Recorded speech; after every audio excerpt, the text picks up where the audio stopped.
Hello, everybody. Today we have a broad audience across the world.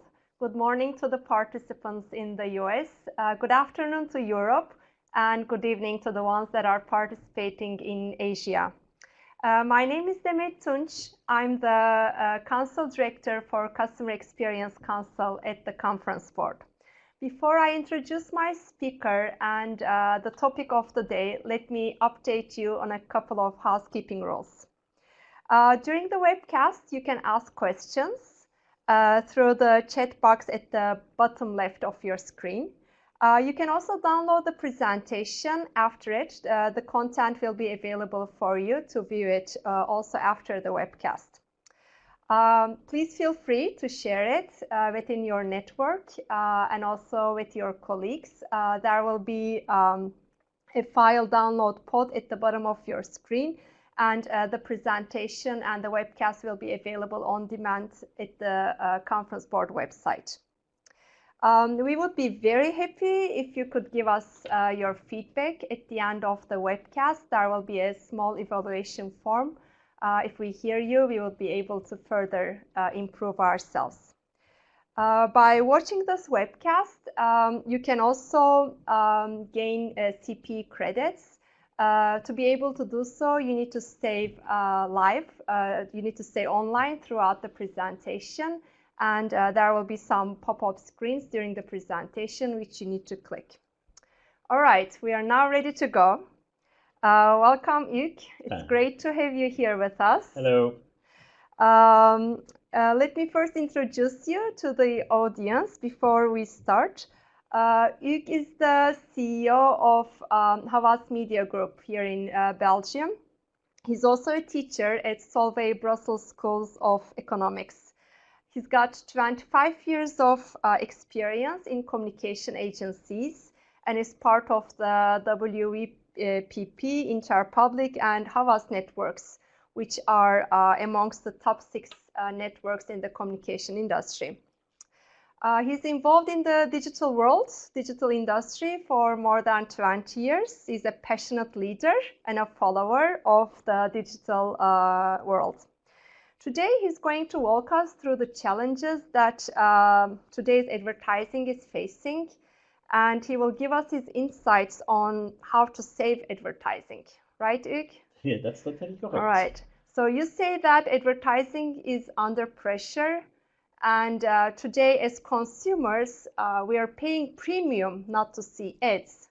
So is the advertising world dying, or is it still hope? Is there still hope to save it? That's an excellent question. And I will start with the beginning. Hi to all of you. As you mentioned, I was graduated in '92 from the Brussels Schools of Economics. And my thesis was about radio, '92 radio, the future of radio. And I've got a quite correct mark in '92, 19 out of 20, which is not too bad in Belgium. And the reality was not a line was about internet. So in '92, I write a very good thesis about the future of media and the future of advertising without any line about internet. So my provocative subject of today, which is about, is advertising dying and what do we have to do, is, something about my love about advertising. And said, well, we can change things. And obviously, it's my bread and butter, of course, because it's 26 years that I do that type of job, but the world is changing. So it's very dynamic, right? It's not the same as it was 26 years ago. Exactly. And I have that chance to start in a world in '92 without internet and to jump in the internet world. In '96, I had the chance to conduct my first campaign, digital campaign. It was for Mercedes. It's not about advertising in that case, but I like to say it. And it was my first very interesting campaign. And then I conducted a lot of advertising campaign on internet and in the digital world. And what I would like to say and I would like to share with you today is, well, we learn a lot of things, but we have still a lot of things to do. So we are never to forget that we do advertising, real advertising, and not to be too focused on technology or on digital world. So we will try to mix that and find the best way in the 45 coming minutes. Well, the first thing is to say is, well, advertising is under pressure, obviously. As you see on that slide, a lot of the big six are fighting to find the best model. And well, we learn a lot of things. Digital was amazing in terms of opportunities, but at the same time, it changed the world so much that it was quite complicated. It was complicated for a few reasons. And I will start with something we all know, but just to as a reminder, the marketing world is far more complex than 30 years ago, 20 years ago, or 10 years ago. A few things about that. Remember the 80s. Maybe some of the people in front of their screen were adults or teens in the 80s. Well, it was quite easy doing marketing at those times. Well, you had a few channels, a bit of TV, radio, out of home. Of course, print was amazing, and no internet at all. And the 90s was starting. It's exactly what I mentioned. In 95, in the US, 94, we had the first campaign, and then emails. Will I do some emails marketing or not? It was well, complicated, but quite easy to handle. In the 2000, that was booming, of course. In the 2000 years, nobody remember that, but Google is just out in 98. That's recent. Yeah, that's quite recent in the Yeah. in the history of the world. Yeah. It's just very, very recent, of course. But then you've got microsite, online video, YouTube was starting, LinkedIn, which is one of the oldest social network, is to 2003. All those stuff was starting. It was amazing tools to do marketing, but it was more complex to handle it. And of course, today it's full of different opportunities. We have all those stuff together. The people are going to the shop with their smartphones. They can search for everything. We talk about real moment at each time. So it's more and more complex, more and more channel. And that's quite normal. We as consumer, and I'm sure you do that like this, you would like to have a very integrated experience with the brands and with the channel. So it's more complicated than ever. Just to give you one figure, 98% of the Americans switch between devices in the same day. So in the 80s, you've got your TV channel, my own newspaper.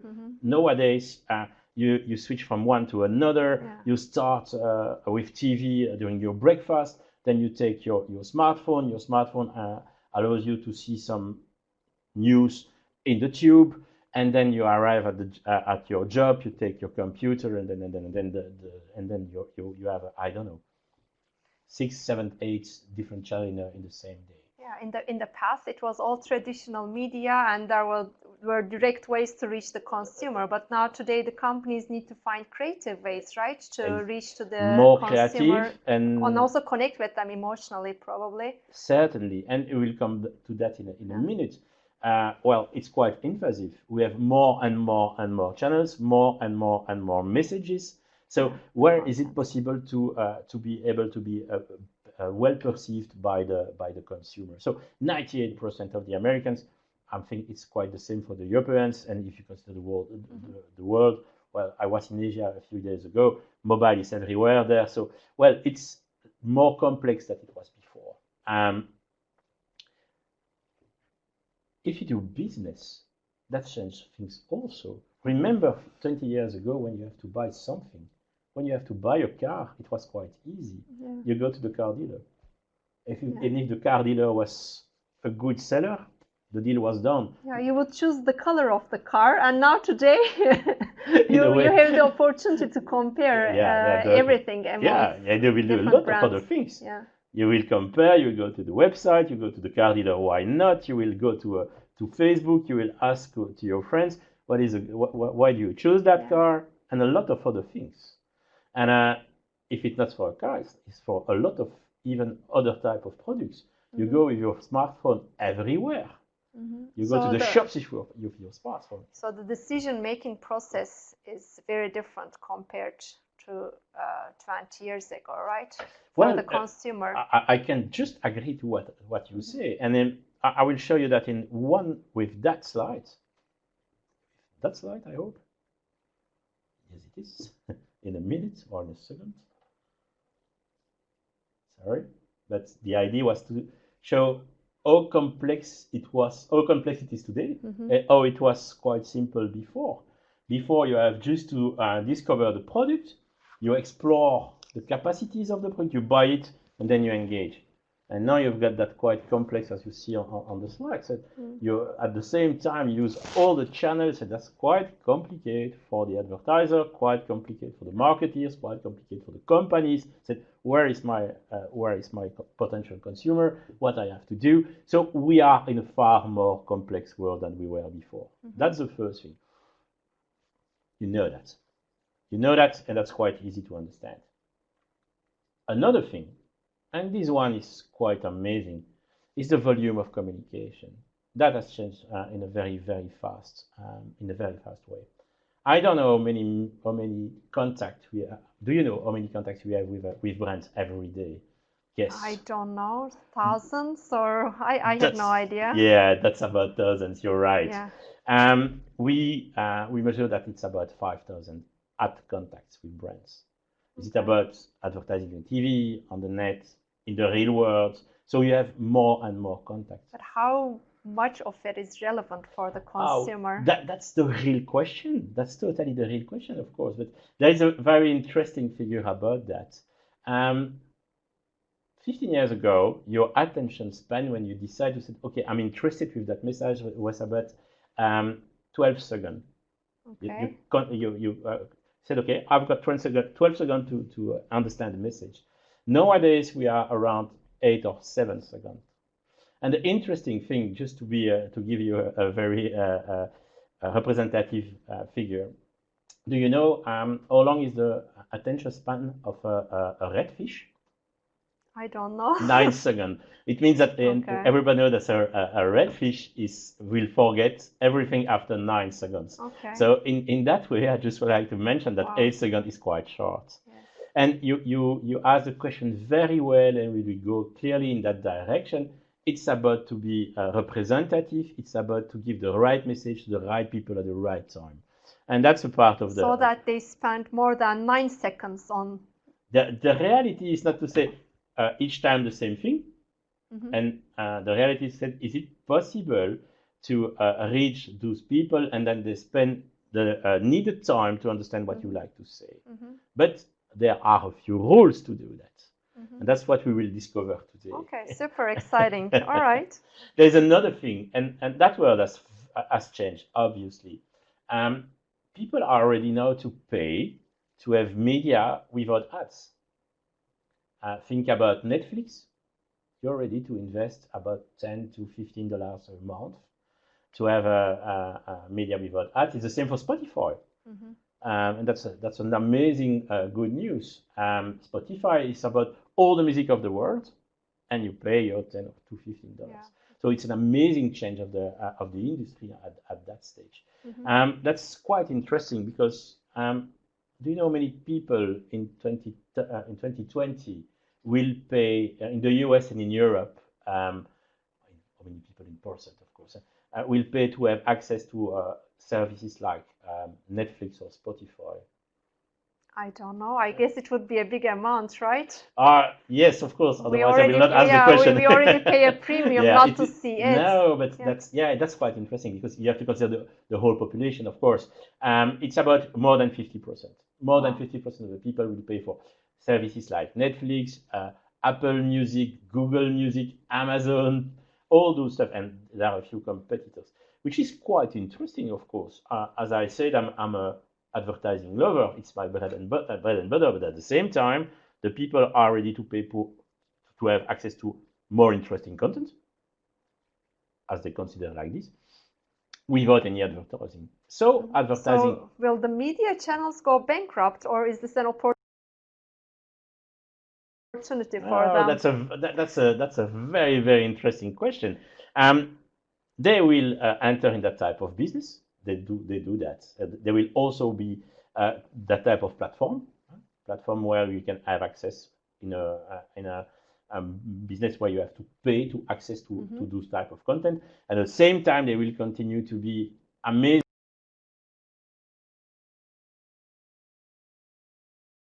amazing platform when you have news, you will have things you can share with everybody. So the business model are moving, of course, but it's for another conference, and that's Okay. that's a good All right. subject, obviously. For the next webcast.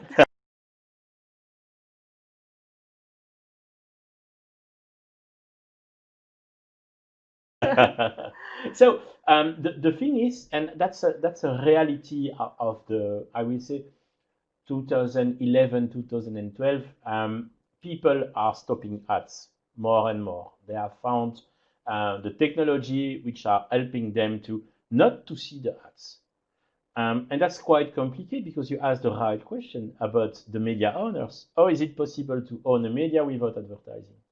It's okay when you're Netflix because you have your own model, but for the majority of the other models, you need a part of the money coming from the advertising business. And that's an interesting question. Why do people are stopping ads, or many people are stopping ads? But just say that from 14 to 2017, we were 16% of people blocking ads on their computer. Now we have 32% of the people. One people out of three said, I don't want to see those ads, which is a failure, of course. And that's a problem. And that's for the US, but if you go to more larger figures, if you take the global world, it's 11%. It was 11% in 2017, which is obviously a problem because, to be honest, the people who block ads are certainly the most educated people. So in the advertising people, it's a part of the people you would like to reach, of course, the people where you need to advertise. So it's quite complicated at those times. We will come in a minute to the cause of that and why do people block ads, of course. In the meantime, Hugues, we have some questions from the audience. That's the good news. They're asking, how do you ensure that the content is relevant then for the consumer so that they don't block the ads? I love the question. Thank you to ask that type of question, and we'll come back to that. And what I will do is to be a bit prospective today. Is it possible to find the right content for the right people? That's a part of the thesis of today. So please stay online. We will give you the answer in the 15 minutes. Okay, thanks for the question in the meantime. Just a few things also. Young generation, who are the people who block the ads the most? It's the millennials. And we love all those other generation, younger generation, who are, and that's interesting for millennials, those people born in as from 2000. Those people who don't know the world without internet, and that's quite interesting, or without the digital world. The same time of people knowing the world without internet are blocking the ads the most, which is a problem at the end. So they don't see what they would like to see on the net, and we know that they are the future of the world. So it's interesting that they know the world better in terms of digital, and at the same time they don't like ads, or they don't like advertising business in that digital world. So in my opinion, we face a real problem in that Unless case. the content is relevant, I would say, right? If the content is relevant, they wouldn't care if they see a brand or not. You seem to know the subject quite well, but yes, we will come back to that also. I see myself as the consumer, so if I like the content, I'm willing to read. I will give you the simplest sentence about that is about Google. We all know that if you go to Google, you will have, and you ask a question, you'll have free content and content paid by advertiser. For the majority of the people, if the content is relevant, they don't care if it's advertising or not. They would like to have the right content. And that's a good question. A part of what we do is not about to brainwash people, is to give them interesting things. And that's a part of what you will see also. And the second thing is the one size fits all. Doesn't work anymore. The magic of advertising of the 30s, Henry Ford, and the car is in black, and that's the color, and there is no other choice, but you will love it in black, is no more true. So we have to think how to face those problems and make it as opportunities, of course. Just to give you a figure, even if it's 2015 figures, but Ad blocking, when the people refuse to see the ads because they found the technology to don't to see it, it's about $22 billion even in the US. So we miss something. The industry is missing something. So, well, there is something to do, of course. And why do people block ads? I don't know if you block ads, by the way. I do a lot. Thank you. I will be bankrupt. No, that's not the reality. But the first thing they say, I was on an interesting content, and then it was interruptive. So 73% of the people said, I don't want to be interrupted at that time. Or I don't, and the real point of view is, I don't want to be interrupted by something less interesting than what I see at that moment or what I consume as a content at that moment. Sometimes they say it's annoying. We have to do it better. Yeah. Of course, we have to do it better. Sometimes they say it's slow down the web browsing. Why not? That will be solved by the capacities of the networks, and that's not a real issue, obviously. And sometimes they say, and I think it's very, very important, that it's irrelevant.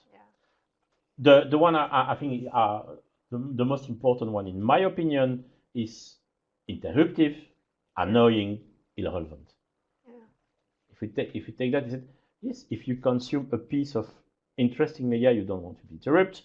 If I would like to say something to you, if I would like to convince you that my ideas are the best, they can't be annoying. It makes sense, of course, and it must be relevant. It's another way to say it, but you have to understand the people in front of you, what they would like to say, and in some cases, it doesn't make any interest to try to convince somebody to buy, I don't know, some car if they don't need it. Yeah. That's about irrelevance. Yeah, this is then wasted money for the companies, right? Because they want to be relevant, they want to be top of mind in the minds of the consumer, and with the ads that are coming at interruptive times for the consumer, they are actually serving a purpose which is opposite than the objective. They are creating this very negative link with the consumers. That's quite true. I say that quite quite frequently to my students. Sometimes to do too much advertising will have very negative effects. Too much is it's quite complicated to handle. Please cut at a moment, and that's where, if I make a summary of what I mentioned, maybe our mission has failed, because coming from the 60s, where it was an abundant society, everybody would like to say things. We have less product, less media. A few people would like to spend some money. Today we have more media, more product, and then we have to be smarter than we were before. A few illustrations of that, and just to be sure that we're on the same page. Even if the figures are from 97 to 2011, it's exactly the same. You see that on that slide that the volume of communication was quite low in 97, and we are talking about 5 trillion of messages for the whole world in 2011. But the most important figure is about the fact that in 1997, when we started to do advertising, the response rate of advertising was 7%. Nowadays, it's 0.1%. So, and that's about, yes, there is a kind of ad fatigue. I don't think that people are against advertising. A few people are, of course, but the majority of the people understand how the world is. It's a kind of trade-off. It's logical that if you don't pay TV, you have advertising. If you pay €1 or $2 for a newspaper, there is some advertising in the newspaper. But if there is more advertising than news, you will not pay any more, and that's exactly what it is about. I like that sentence because it's coming from one of the best artists coming from the US, by the way, very, very open guy. He's also a businessman, will.i.am. He said, but I look at the metrics and I said, I will not pay attention to what you give me. The guy is a super artist, he's quite creative, said it's not working like this. Mm-hmm. You have to change the way you do it.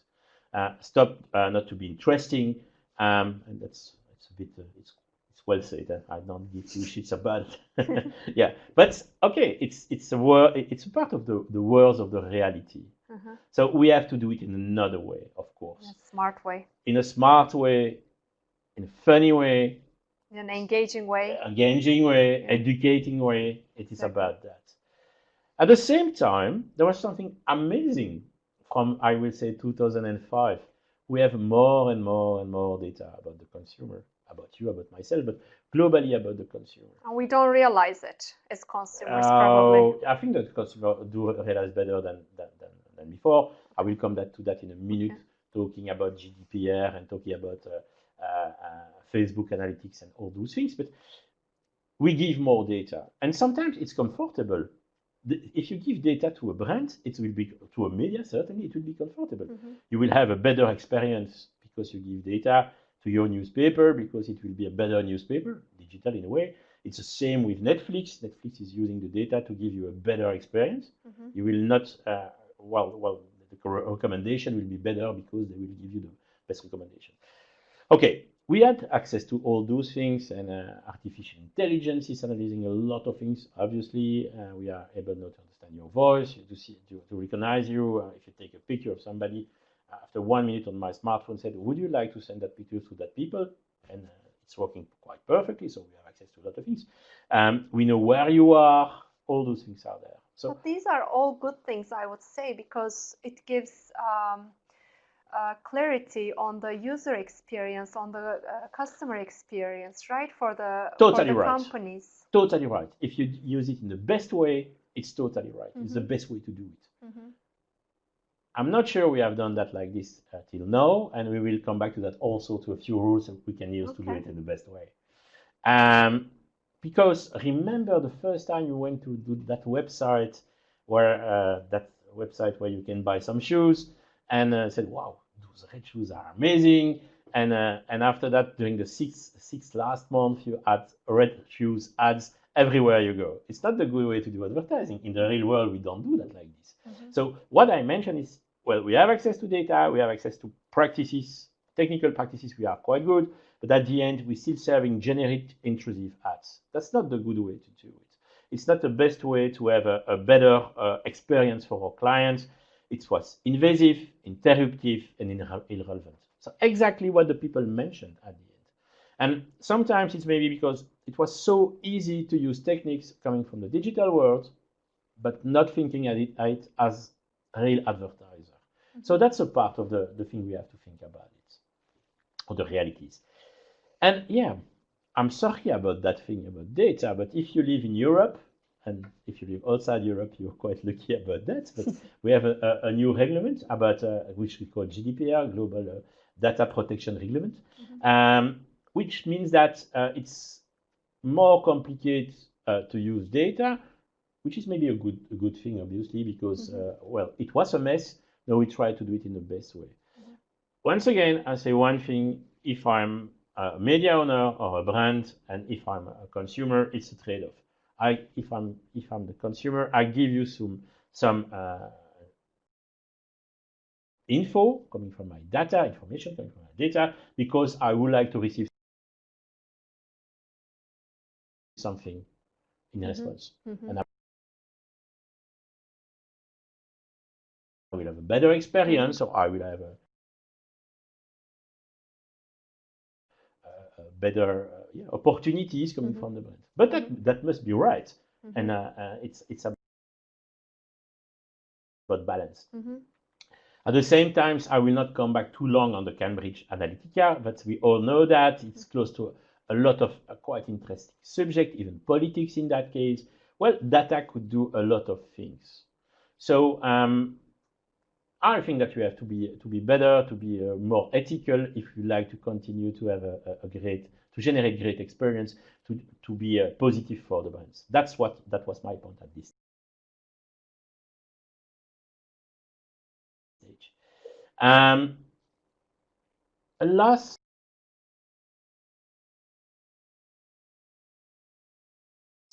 things 2 times the same figure, but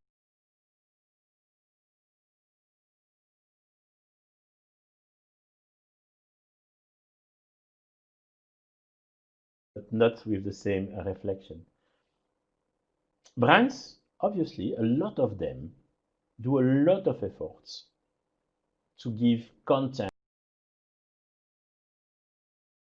to the consumer. But 60% of what they do is not perceived as meaningful. So there is still a lot of things to do. Still a lot of things to do, obviously. And it's not only about advertising. They try to do, they invest. We have to understand what is the best solution for the right people. You know that I said the same thing for 25 minutes, but it's about to target the people correctly. It's about to give them what they want. It's about to be able to produce meaningful advertising. And at the same time, that's the last figure before to jump to the solution, because I think it's quite important now to jump to the solution. And we already mentioned it. Yeah. You mentioned it clearly. 61% of the people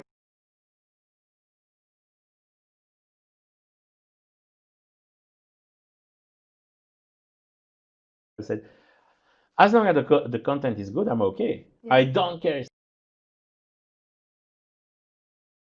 it's coming from anybody or a brand, which is quite a good news. We can see an opportunity there. So that was my conclusion for that first chapter. I said that as a consumer, but apparently the data also proved that I was right.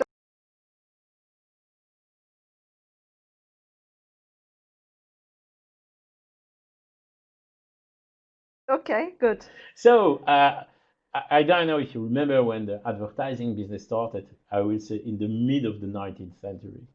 So, and well, yeah. I'm not that old yet.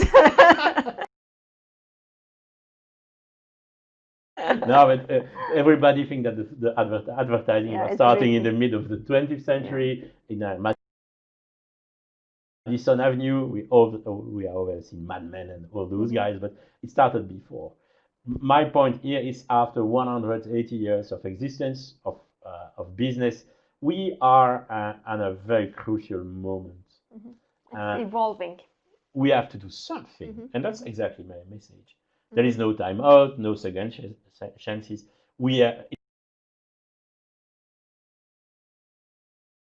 It's now or never. It's now or never, because we have to do things. And well, it's advertising fatigue. We have to save advertising. Our challenges, in a nutshell, and I will say in another way, but that's exactly what we said before, is to add value when you communicate. That's what the people are asking. In fact, I look for content. Looking for content is, I need some value, understand things better, or have better experience, or be entertained. That's about adding value. And be relevant. A very good advertising movie could be super good for my wife, and a very bad experience for my father. It could be the reverse, by the way. So, if you understand what I mean. So, and that's based on context and behavioral relevance. I see. That's the part of the answer I would like to share with you today. Okay. Considering the world and giving a message based on 3 words, and I like, because it's a 3A words, where we have to work. It's about to handle better the audience. It's about to understand how addressable media is working. And it's about to do better advertising, and I call it advertainment. So this is new vocabulary for the advertainment is not in the dictionary yet. Okay, it will be added by Ugray. I don't know if by Ugray, but by somebody. So let's think about audience, addressable, and advertainment for a minute. So okay, let's start with audience. The first thing, audience, what are we talking about? As I mentioned, we have access to a lot of data. And what we forget, and what we forgot for the 20 last years, it's not only about data, it's about understanding data and doing something meaningful with those data. So it's about transforming data into information, meaningful information, and then insights. Insights is the opportunity to change the way I will do things. Data is just a lot of things. And there are two generations in that world. People which were doing advertising without internet or without the digital world, people coming from the digital world, and sometimes we were led by data. Just said, I will follow the data and that will work. And we don't have that step behind, said, okay, if I use the data, if I understand the data, I will take better decisions. That's the first thing. In other words, it's coming from what we say from reach to audience. When I started my job in '92, my job was to buy TV spots.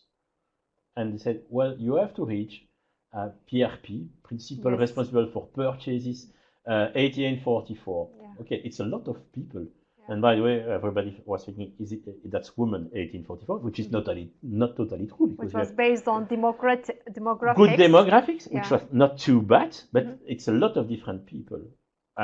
If you look at those things, if I was able to describe those people differently, football lover, for instance, I don't know, driving some type of cars, working that type of business, you will have a far better description of those people, and you will change the way you will do advertising, of course. Yeah, that would define the way of the effectiveness of the advertising, the return on investment based on the right reach, right? Certainly. That's how we will see that in 1 minute. As a client on the other side, that's how I would pay my media buying agency. Clearly, that's the first thing. But the second one is it's about pollution. If you target the people correctly, you don't do advertising on people who don't care about advertising. And about your 5,000 messages a day, if you can reduce it to 500, the people you targeted will be more receptive to the 500 than to the 5,000. Exactly, yeah. So that's that's advertising ecology in a way. And that's interesting because if you take the same profile here as you see on the slide, it's the same guy at the end. But if you are able to understand that the guy is dreaming for a cabriolet instead to have a big car because he's got five children, kids, sorry. But that's quite interesting. So that's exactly what we have to change.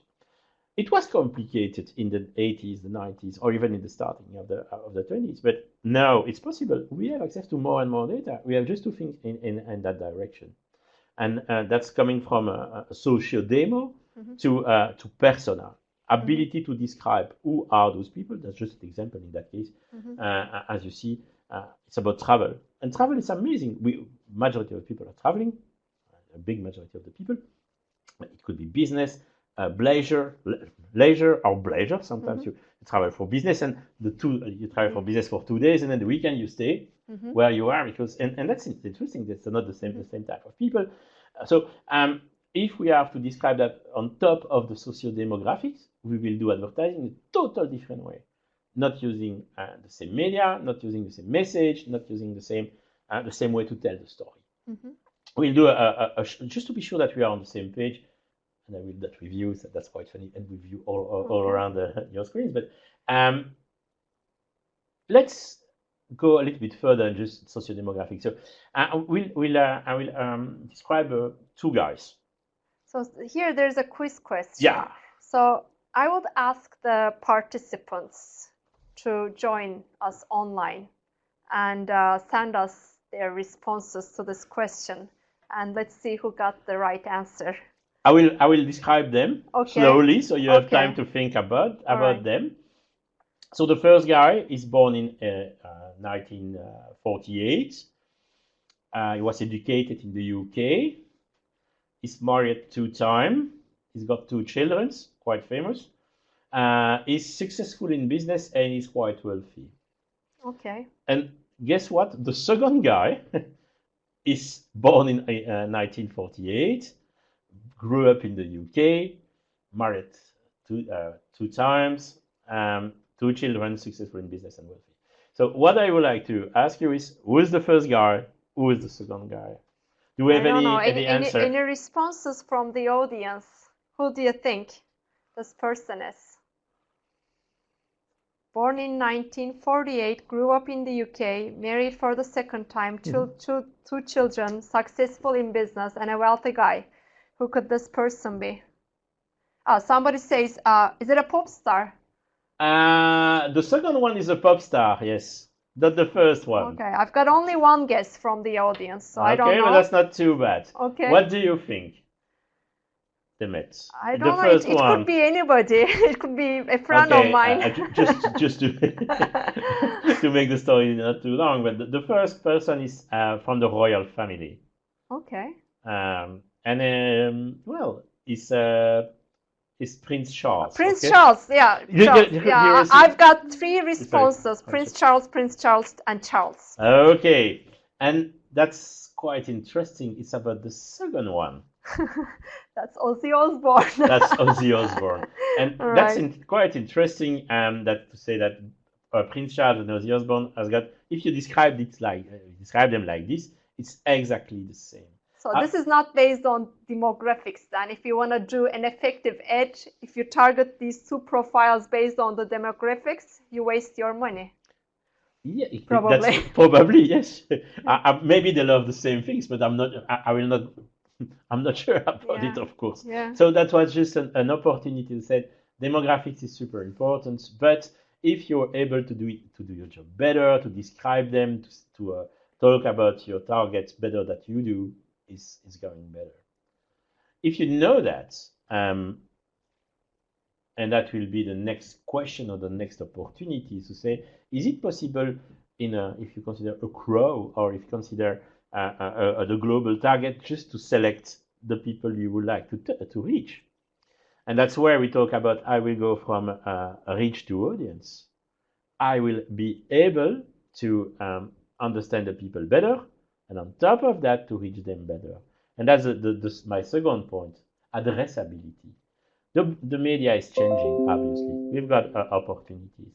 Addressability is the opportunity to mix context, the best place to find people, and content, to give them the best content. And then you got this opportunity, which is connectivity. It's a bit technologic, but not so much. That's what we do every day with digital when we do it well. Sometimes we do it digital, but not in a very good way. And that's, well, we put together the content, the context, and the content. We will go to a few examples, and that's what you mentioned. And yeah, it sounds a bit complicated if you look at the graphic, but I will make a summary in that case. You can say I will reach 400,000 people for a price of 10, but if you've got only 10% of the target, which is really the people you like to reach, it's not useful. Of course, you will pay 100 for the global target you would like to reach. If at the same time, in a correct context, you can reach but the 10% you would like to really reach, you could be ready to pay 65 at the end, because it will be less expensive. That's in terms of mathematics, it makes sense. But in terms of I would say advertising, it's even better, because reaching only the people you like to reach with the correct context, it's ecology, it's advertising ecology in that fact, because you don't pollute the people with things they don't need. It means that globally, all the messages will be better. So that's extremely important. Is it possible to do that? We do that already in digital when we do it well, and when we are not too greedy and want to push too much. But that will be possible in television. That's what we call addressable TV. Addressable TV, it's the opportunity to say, from one house to one other, I can change the message.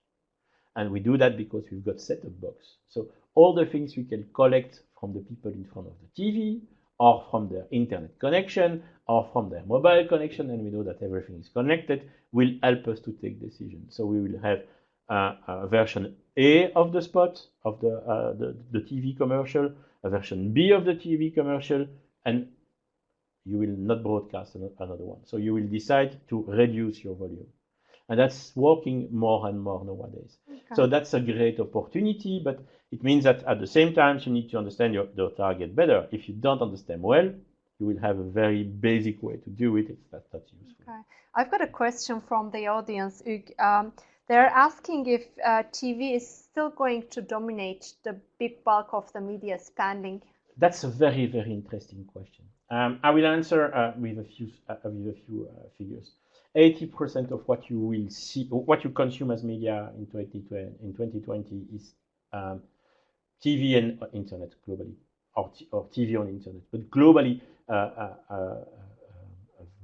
various versions of TV will still be very important. Okay. If you consider the average of what is spent today in the world in terms of advertising, the majority of the ad spend are still television. Okay, so TV is still an important channel.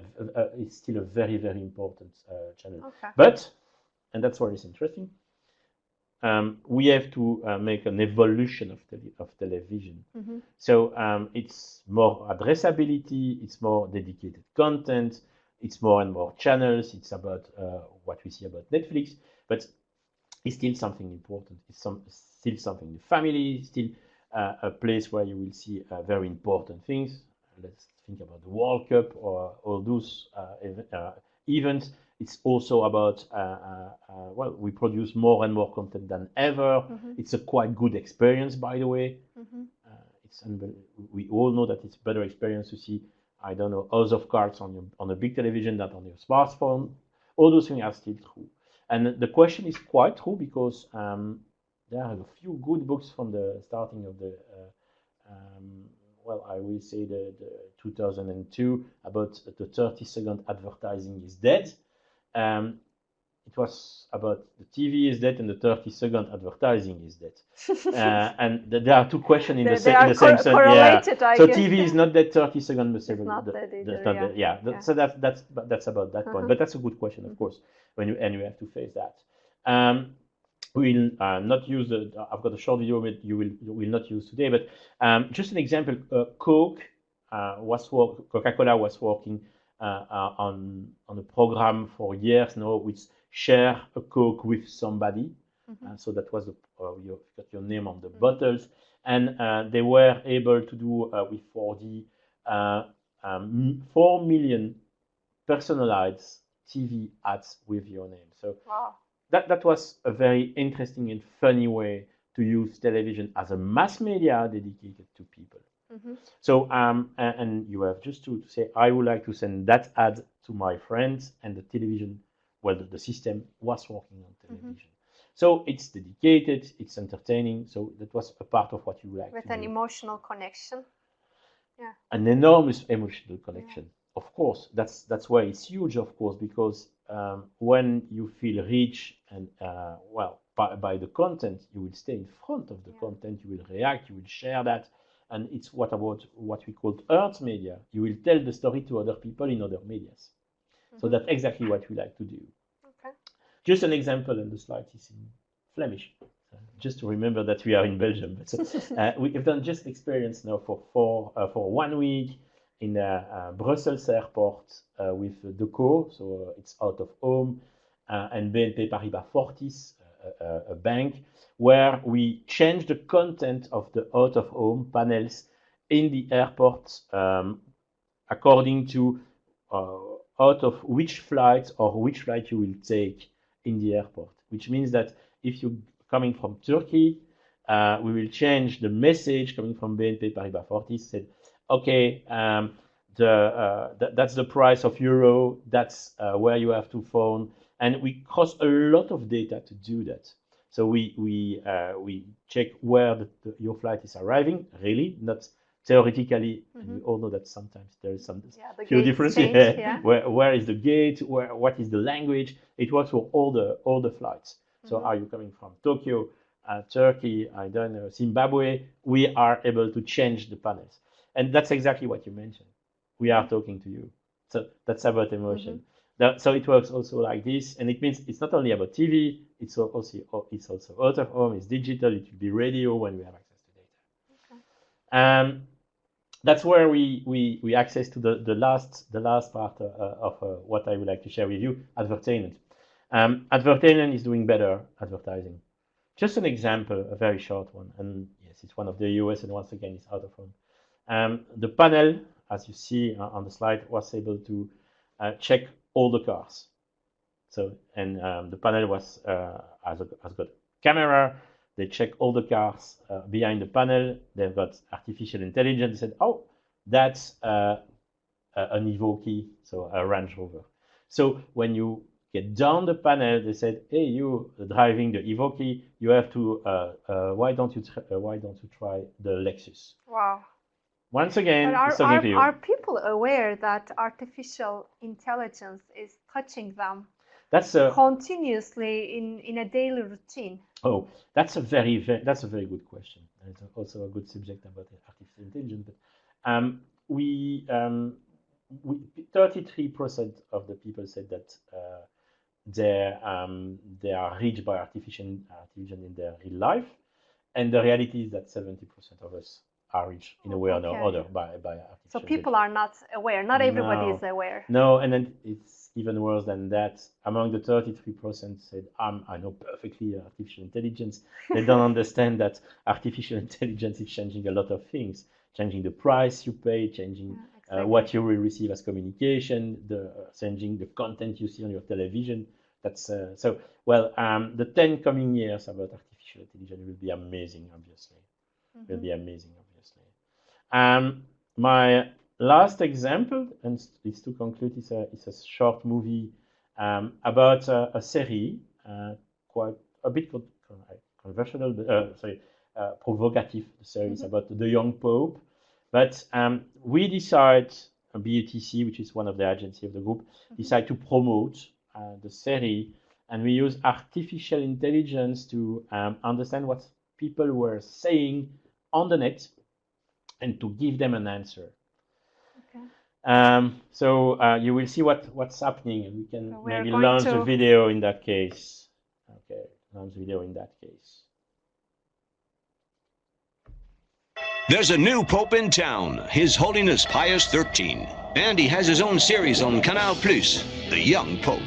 Different, unconventional, iconoclast. He decided to show the world how modern he is, not by shouting it from the balcony of the Vatican, but rather on social networks, by addressing in particular the millions of sinners to be found there, and by replying to each of their posts in real time with witty answers and quoting only the Bible. Stephen, just shut up and go yourself. Love each other in the same way that I have loved you.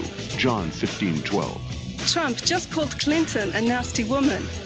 Seems more appropriate. Avoid all perverse talk. Stay away from corrupt speech. Proverbs 4:24. But since this man is not a god, just a pope, and since he has to answer millions of people, we gave him a digital aid in the form of an artificial intelligence, shaped in his image, powered by IBM Watson, and baptized Amen. It knows the 39,000 verses of the Bible as well as he does, thinks like him, and is as compassionate and humorous as he is. Freshly arrived pizza. Time to feast. But when you give a feast, invite the poor, the crippled, the lame, the blind. Luke 14:13. Flagrant foul on Ronaldo. Is the referee blind? Be silent, and I will teach you wisdom. Job 33:33. Just run 10 kilometers in 50 minutes. Who's the best, losers? Do not keep talking so proudly or let your mouth speak such arrogance. Samuel 2:3. Practical when you're dealing with millions of people. 1 million replies generated by our artificial intelligence. 4 million people reached. The best launch for a series in France. Not bad, right? Vanity of vanities, all is vanity. Ecclesiastes 12:8. So here we are, I think. Interesting, I hope. It is very interesting, yeah. So just to have a reminder about that. So 1 million messages. But the interesting thing is to cross the 39,000 verses of the Bible and what people say on the internet. So that's why we need artificial intelligence, of course, and engage them in a very entertaining way. So that's about entertainment, of course. So that's where you need artificial intelligence, because you need the scalability. It's impossible to a human to check the 1 million message, and even for a human to check, is it a sentence in the Bible which talk about your sin in a way. So it was working perfectly well. And that's interesting because it's not, at the end, it's not only about artificial intelligence, but about creativity. Yes, People were thinking about that great idea. So I think it's time to go to the conclusion or wrap up. One of my message, you understand it, is about, sorry about that, audience addressable advertisement. That's, in my opinion, the best way to do better advertising. Target the people better, find the best way in the media, and continue to be to produce the best content, to deliver the best content. Another message, and I clearly believe in that. So after 26 years in that business, it's about ethic and self-regulation. Good advertising is ethic. Sometimes it could be rude, sometimes it could be a bit different. The example of the young pope is the example of the young pope, of course. But at the end, you need to be ethic. And to be ethic is to be honest with the people. Mm-hmm. To be honest with the people is super important. If I know something about a consumer, I have to use it in the best way. So it's a trade-off, and we have to be smart about that. And it will be the clue to leads into the meaningfulness. And I will very conclude on my last point of view, and it's a point of view based on a global overview of marketing. Philip Kotler was using the 4P of marketing, and I'm sure a lot of us knows that about place, about product, about price, about promotion.